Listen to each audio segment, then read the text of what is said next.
Halo semua, gimana? Udah siap Alkitab kalian? Hari ini kita melanjutkan pembacaan firman Tuhan dari Yohanes, pasal yang ke-1.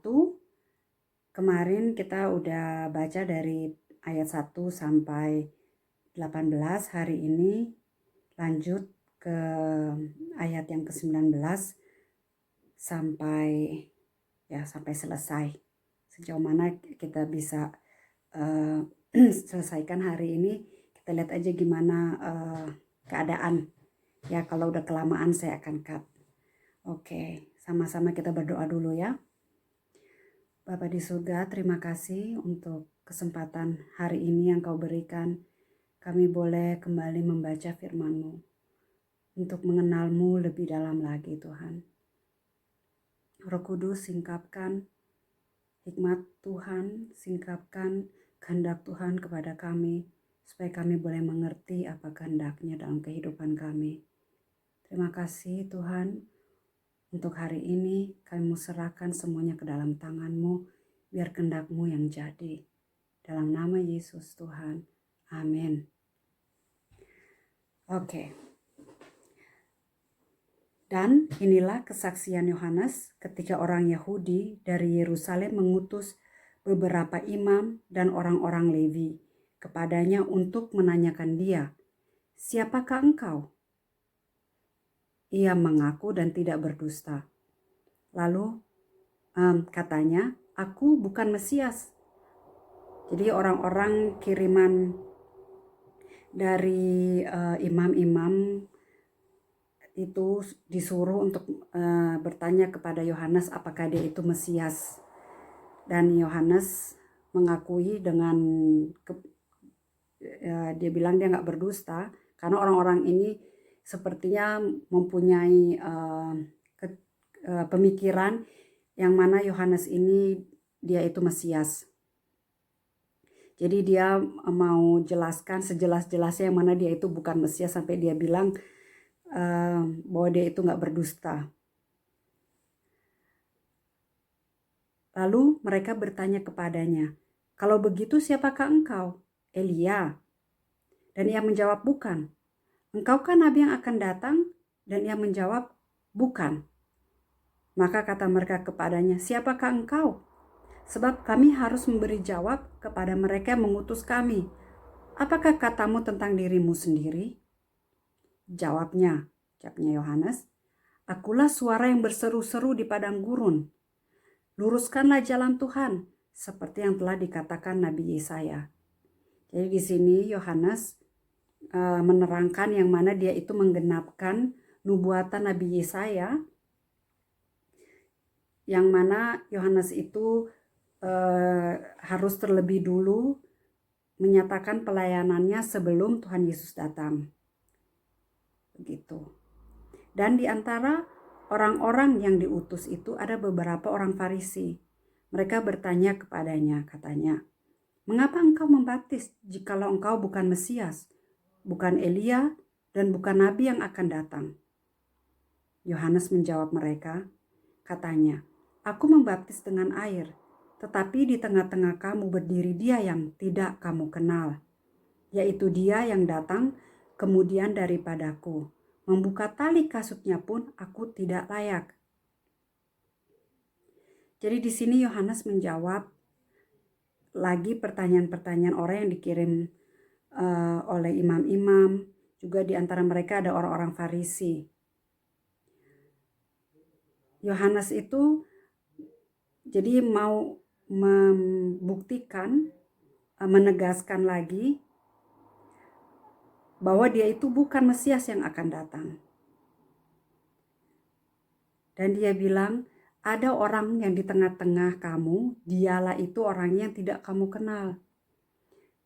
Ingat ya, kemarin kita baca pada awalnya itu bahwa Tuhan itu datang kepada miliknya dan orang-orang miliknya itu tidak mengenal dia. Ya, ini yang juga disebut sama Yohanes Pembaptis, bahwa Mesias itu ada di tengah-tengah mereka, tapi mereka nggak mengenalnya.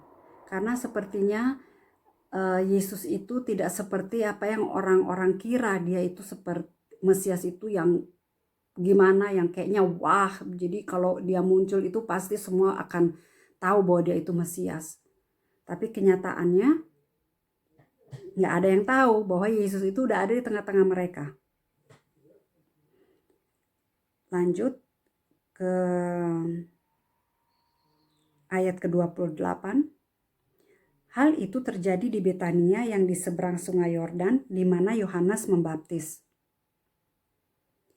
Pada keesokan harinya, Yohanes melihat Yesus datang kepadanya dan ia berkata, "Lihatlah, anak domba Allah yang menghapus dosa dunia. Dialah yang kumaksud ketika kukatakan, kemudian daripadaku akan datang seorang yang telah mendahului aku, sebab dia telah ada sebelum aku. Dan aku sendiri pun mula-mula tidak mengenal dia, tetapi untuk itulah aku datang dan membaptis dengan air supaya ia dinyatakan kepada Israel." Jadi Yohanes juga seperti yang dibilang di ayat ke-31, awalnya Yohanes Pembaptis juga nggak mengenal kalau Tuhan Yesus itu adalah Mesias. Dia nggak tahu orang yang ada di tengah-tengah dia itu ternyata, oh dia ini Mesias. Dan dia sebut Tuhan Yesus itu, lihatlah anak domba Allah yang menghapus dosa dunia.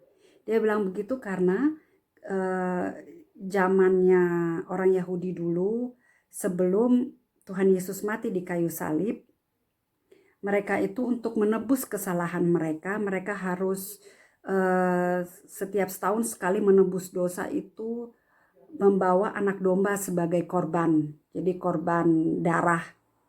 Ya.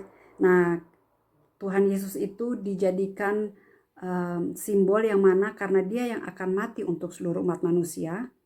Jadi Yohanes itu sudah mendapatkan nubuatan ini sampai dia bilang, lihatlah, dialah ini anak domba Allah yang akan menghapus dosa dunia. Oke, kita lanjut ke ayat ke-32. Dan Yohanes memberi kesaksian katanya, "Aku telah melihat Roh turun dari langit seperti merpati, dan ia tinggal di atasnya. Dan aku pun tidak mengenalnya, tetapi dia yang mengutus aku dan membaptis dengan air telah berfirman kepadaku, jikalau engkau melihat Roh itu turun ke atas seseorang dan tinggal di atasnya, dialah yang akan membaptis dengan Roh Kudus.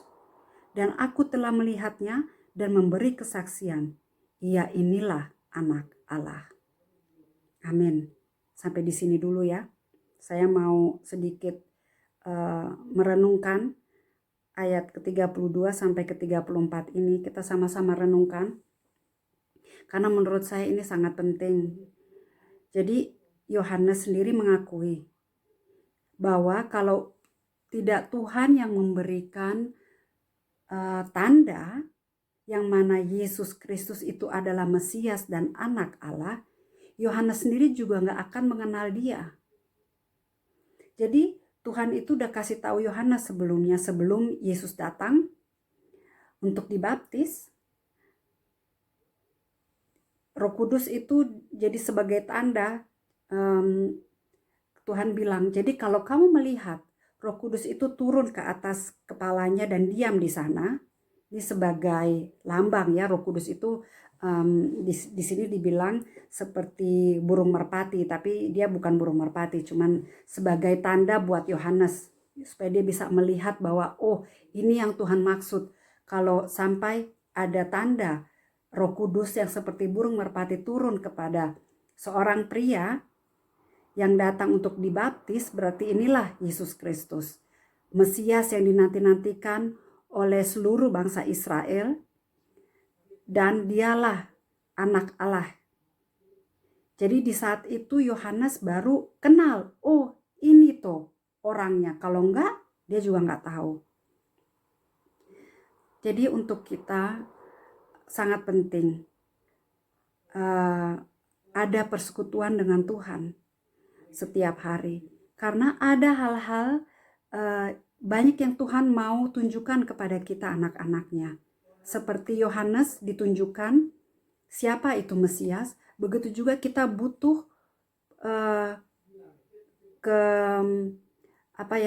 tanda dan pimpinan Tuhan untuk bisa mengenal kehendaknya, mengenal akan jalan-jalannya.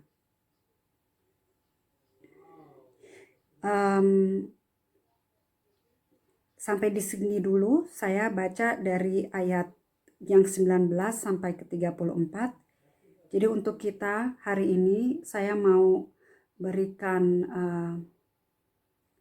motivasi supaya hari ini dalam segala hal yang kita lakukan untuk minta Tuhan, apakah ini kehendak-Mu? Tuhan tunjukkan apa jalan-Mu hari ini. Jadi selalu ada komunikasi dengan Tuhan. Ya, karena ada banyak hal-hal yang kita nggak ketahui, ternyata itu yang mau Tuhan tunjukkan kepada kita untuk jadi berkat buat kita. Tapi karena kita nggak bisa melihat dengan jelas, karena mungkin karena satu dan lain hal yang bikin kita nggak bisa melihat kehendak Tuhan, makanya butuh hati yang bisa fokus kepada Tuhan. Oke, untuk hari ini sampai di sini dulu. Besok disambung lagi dengan ayat yang ke-32. Oke, kalau ada yang butuh ada yang butuh sesuatu untuk didoakan atau butuh penjelasan lebih dalam lagi, bisa tulis di komentar. Oke, Tuhan berkati. Sampai besok. Dadah.